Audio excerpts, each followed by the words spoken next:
KTO Radio présente À haute voix, la lecture intégrale des œuvres spirituelles majeures. Aujourd'hui, Quo Vadis de Henryk Sienkiewicz.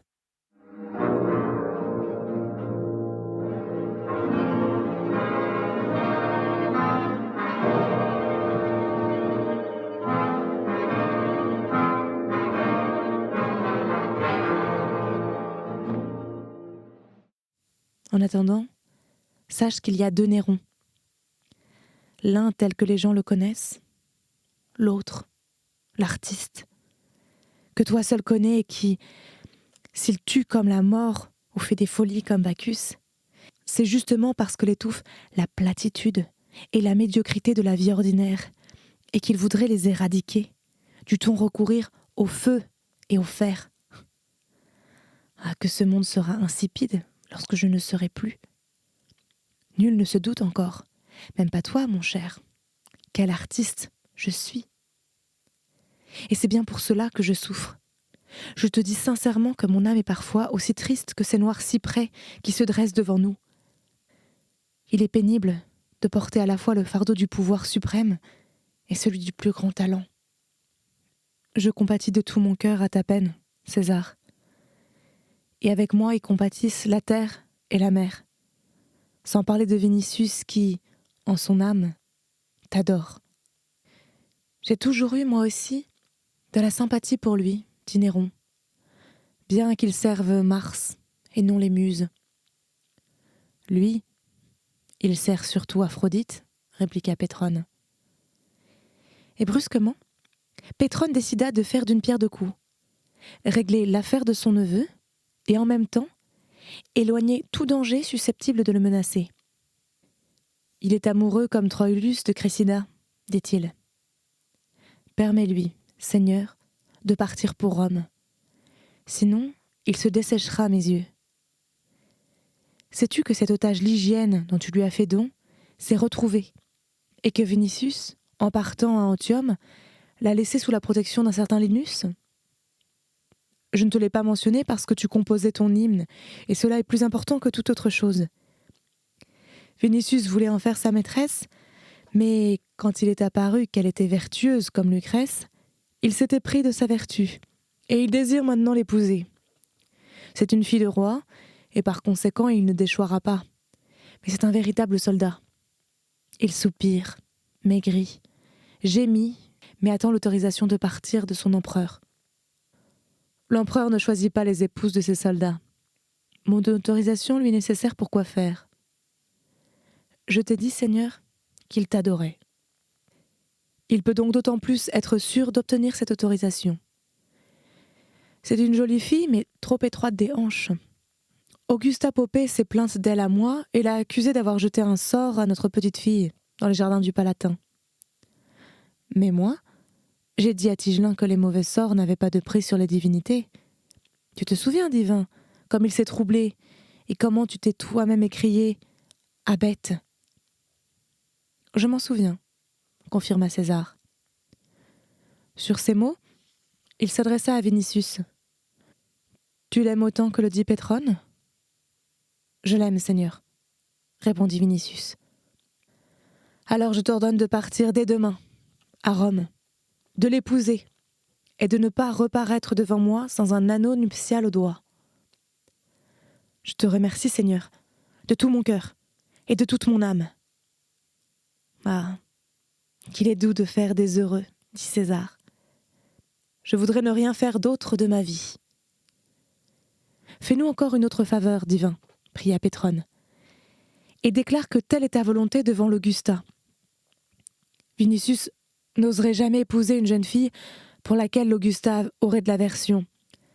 Mais toi, Seigneur, tu dissiperas d'un seul mot ces préventions en déclarant que c'est toi qui as donné à Vinicius l'ordre d'épouser Lygie. Bien, répondit César. À toi et à Vinicius, je ne saurais rien refuser.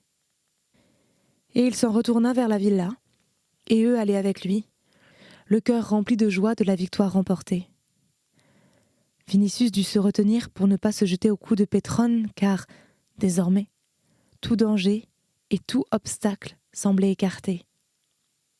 Dans l'atrium de la villa, le jeune Nerva et Tullius Sénétion conversaient avec l'Augusta. Terpnos et Diodore accordaient leur cithare.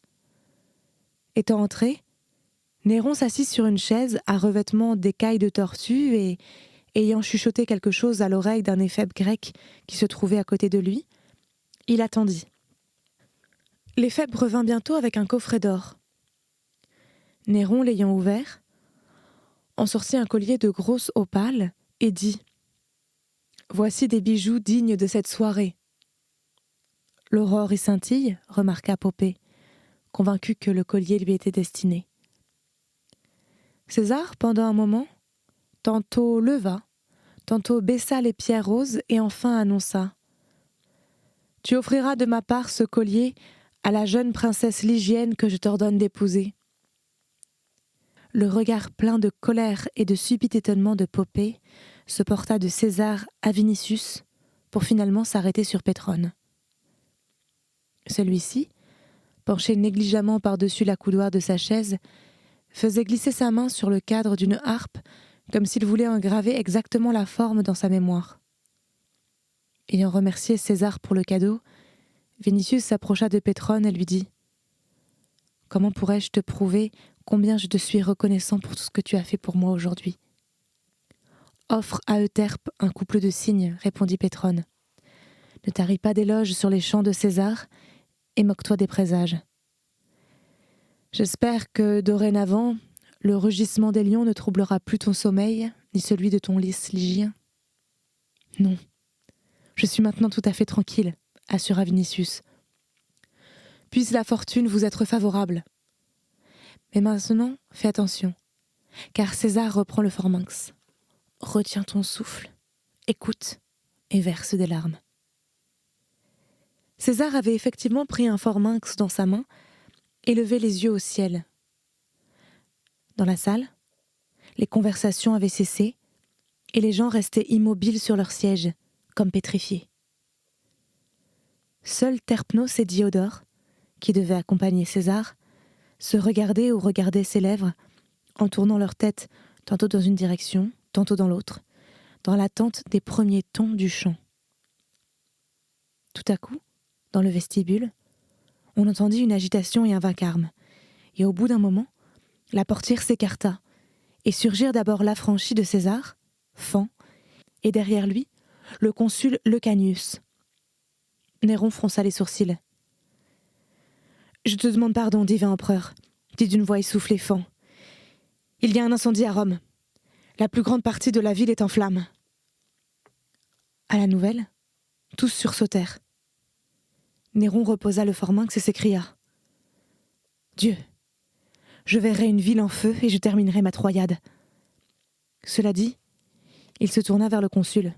« Si je pars sur le champ, arriverai-je assez tôt pour voir encore l'incendie ?»« Seigneur, » répondit le consul pâle comme un linge, « au-dessus de la ville, c'est une mer de flammes. La fumée étouffe les habitants. Des gens perdent connaissance ou bien, pris de folie, se jettent dans le feu.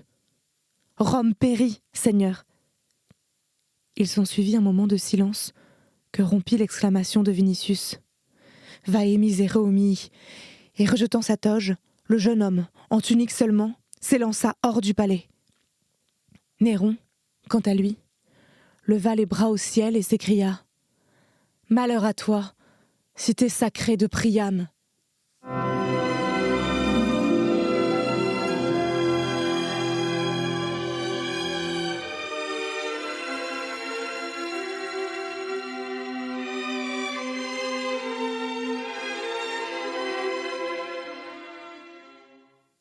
Vinicius eut à peine le temps d'ordonner à quelques esclaves de le suivre.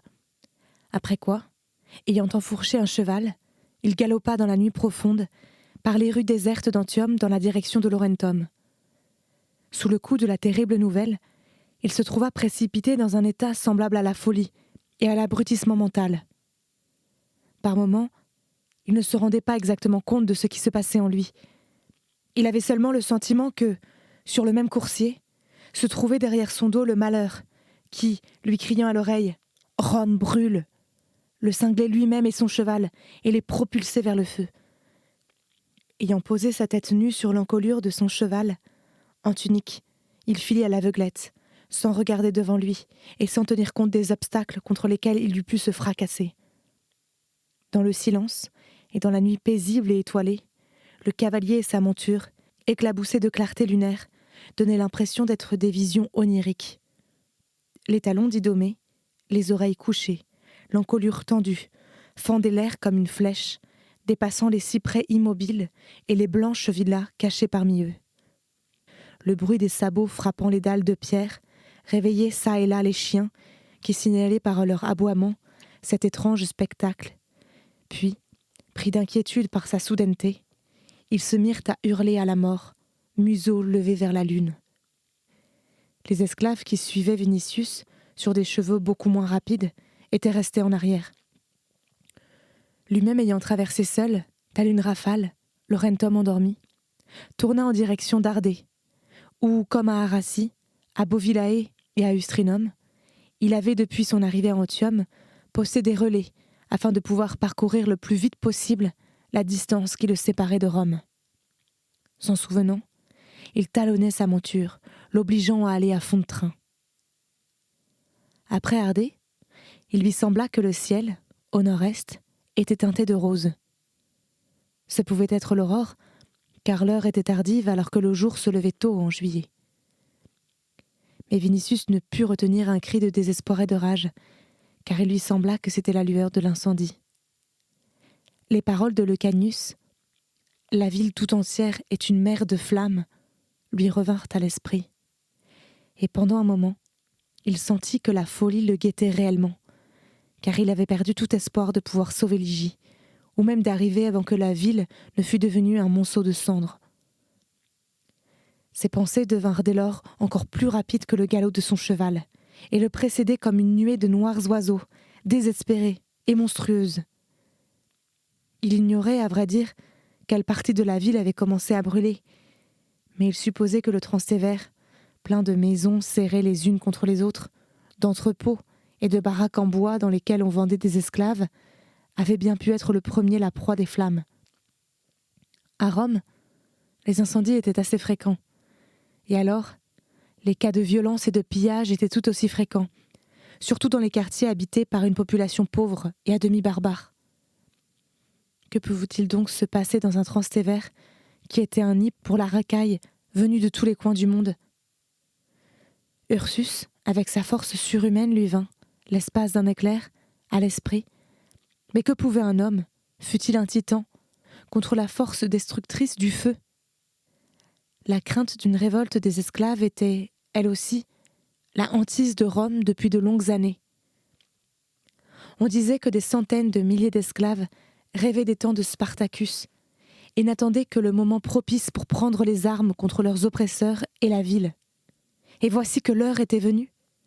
Il était possible que là-bas, dans la ville, à part l'incendie, le massacre et la guerre fissent rage. Peut-être même que les prétoriens s'étaient rués sur la ville et assassinaient la population sur ordre de César. Et soudain, les cheveux de Vinicius se dressèrent sur sa tête d'effroi. Le souvenir lui revint de toutes les conversations sur les incendies des villes qui étaient, depuis un certain temps, tenues avec une étrange insistance à la cour de César.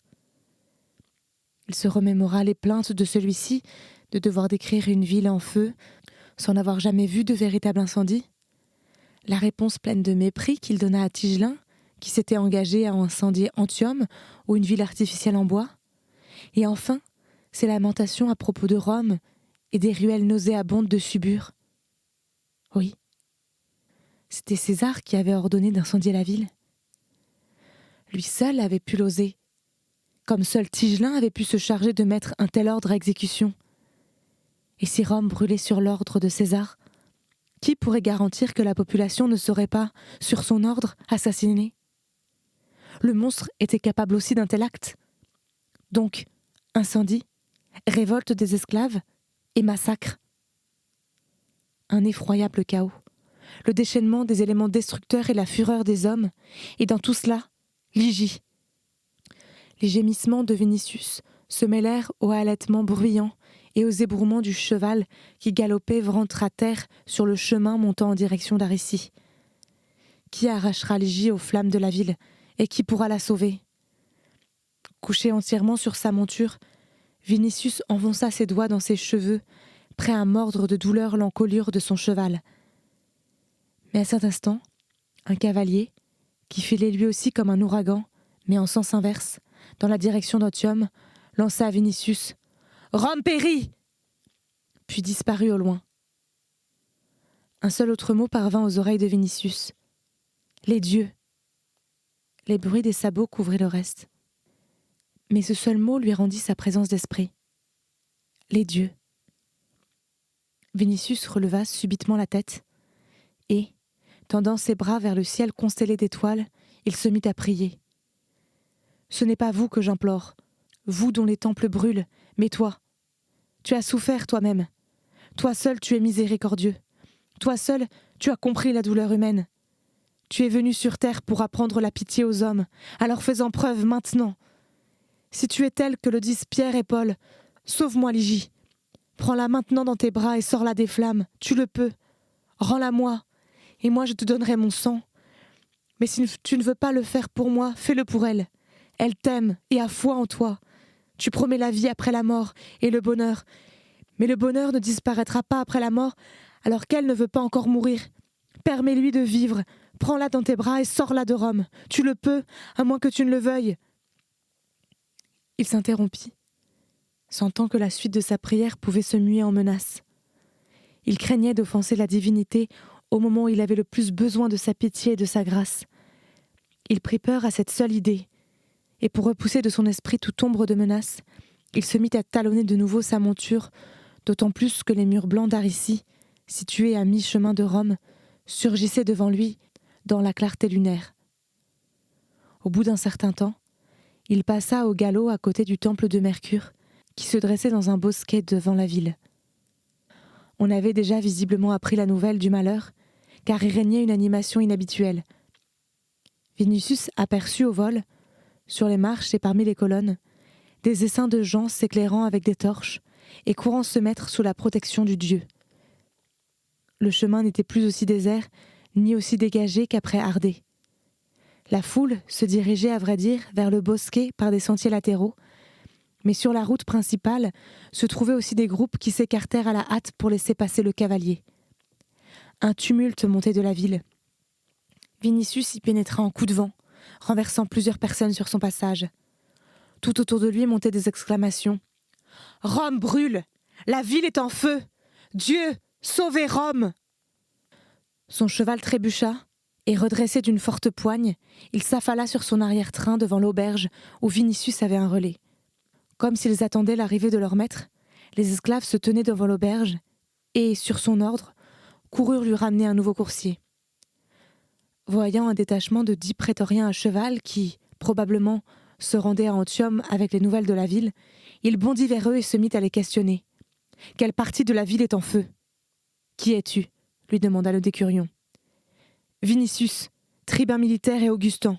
Réponds si tu tiens à ta tête. » « L'incendie, Seigneur, a éclaté dans les boutiques du Grand Cirque.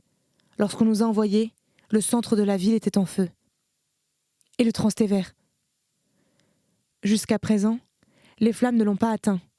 Mais elles se propagent sans cesse à de nouveaux quartiers avec une force irrépressible. Les gens périssent de la chaleur et de la fumée, et tout secours est impossible. » À cet instant, on amena à Vinicius un nouveau cheval. Le jeune tribun l'enfourcha et s'élança à bride abattue. Il se dirigeait maintenant vers Albanum, laissant à droite Albe la Longue et son lac splendide. La route d'Aricie grimpait, cachant entièrement l'horizon, et Albanum situé de l'autre côté. Vinicius savait cependant qu'arrivé en haut de la côte, il verrait non seulement Bovillae et Ustrinum, où l'attendaient de nouveaux chevaux, mais aussi Rome, étant donné qu'après Albanum s'étendait, des deux côtés de la voie appienne, la plate et basse Campanie, à travers laquelle couraient seulement vers la ville les arcades d'aqueduc, et plus rien d'autre ne cachait la vue. D'en haut, je verrai les flammes, se disait-il. Il se mit à talonner son cheval. Mais avant même qu'il eût atteint le haut de la côte, Il sentit sur son visage le souffle du vent, et avec lui arriva à ses narines une odeur de fumée. Soudain, le sommet de la colline commença à se dorer. La lueur de l'incendie, pensa Vinicius. La nuit pâlissait depuis longtemps.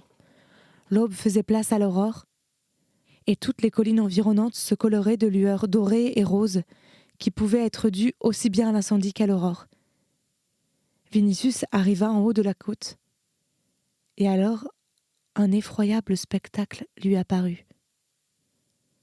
Toute la plaine était envahie de fumée, qui formait comme un énorme nuage flottant au ras du sol, et dans lequel avaient disparu les villes, les aqueducs, les villas, les arbres. Au bout de cet horrible espace gris, la ville sur les collines se consumait. L'incendie n'avait pas cependant la forme d'une colonne de feu, comme cela arrive quand brûle un bâtiment isolé, même très grand. C'était plutôt un long ruban, semblable à l'aurore. Au-dessus de ce ruban s'élevait comme un rempart de fumée, par endroits tout à fait noirs, en d'autres moirés, à reflets roses et sanglants, compacts, gonflés, denses et ondoyant comme un serpent qui se rétrécit et s'allonge. Ce monstrueux rempart semblait par moments recouvrir même le ruban de feu, de sorte que celui-ci devenait étroit comme un liseré, mais de temps en temps, il illuminait le rempart de fumée par le bas, transformant ses tourbillons inférieurs en vagues flamboyantes. Le feu et la fumée s'étendaient d'un bout à l'autre de l'horizon, comme parfois le ferme un espace forestier. On ne voyait plus du tout les monts Sabins. Au premier coup d'œil, Vinicius crut que ce n'était pas seulement la ville qui était en flammes, mais le monde entier, et qu'aucune créature humaine ne pouvait être sauvée de cet océan de feu et de fumée. Le vent soufflait de plus en plus fort du côté de l'incendie, apportant une odeur de brûlé et de la suie, qui commençait à se déposer sur les objets même plus proches. Le jour se leva tout à fait, et le soleil éclaira les sommets qui entouraient le lac Albin. Mais les rayons or clairs du matin semblaient, à travers le rideau de fumée noirci de suie, comme roux et malades. Et descendant sur Albanum, Vinicius entrait dans une fumée toujours plus dense et opaque. La petite ville y était noyée complètement. Les habitants inquiets étaient sortis dans les rues. On était saisi d'effroi, rien que de penser à ce qui devait se passer à Rome, alors qu'ici déjà, on avait de la peine à respirer. Vinicius était de nouveau pris de désespoir, et l'épouvante lui dressa les cheveux sur la tête. Il essaya de se réconforter de son mieux. Il est impossible, pensait-il, que toute la ville ait commencé à brûler au même moment. Le vent souffle du nord et chasse la fumée rien que de ce côté. De l'autre côté, il n'y en a pas.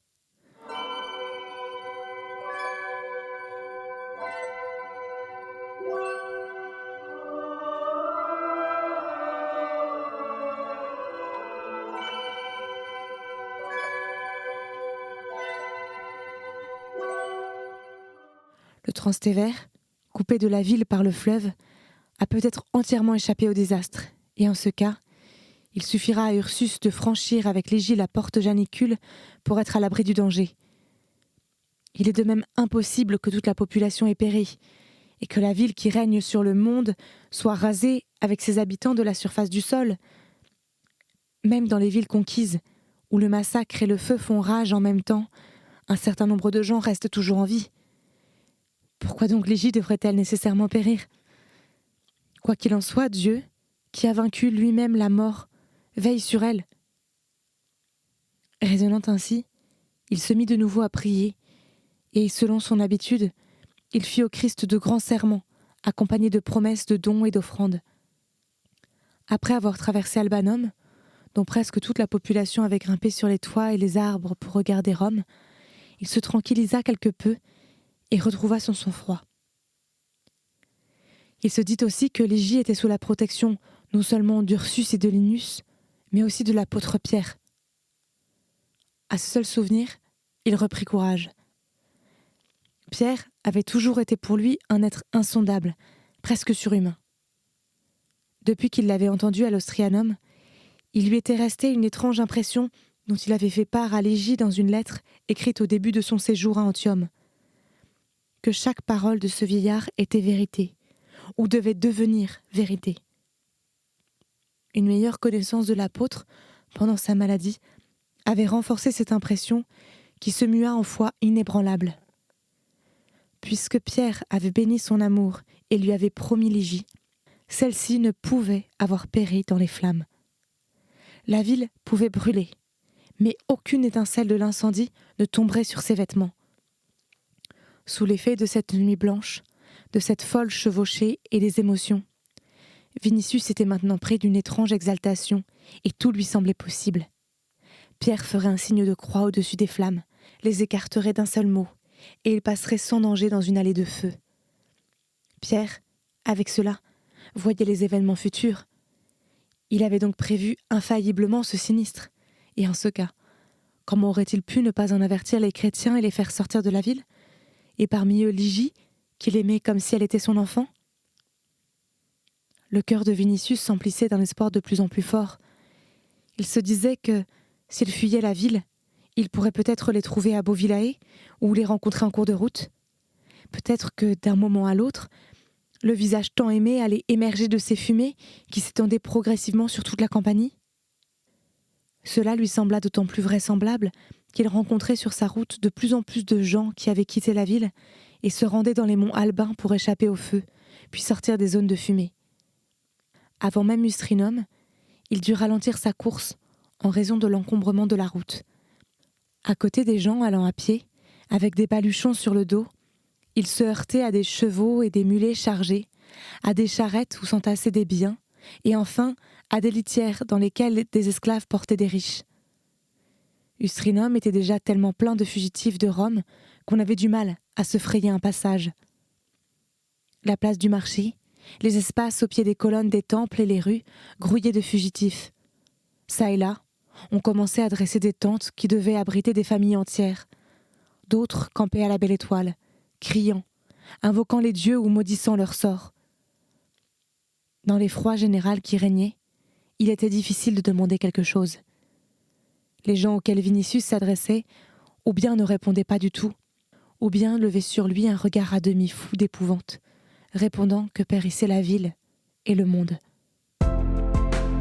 C'était À haute voix, une émission de KTO Radio. Aujourd'hui, Quo Vadis. Lecture, Marie Rambaud. Captation et réalisation, Gustave Schlicht et Thibaut Dagalier. Une émission disponible en podcast sur ktoradio.com ou sur l'application KTO Radio.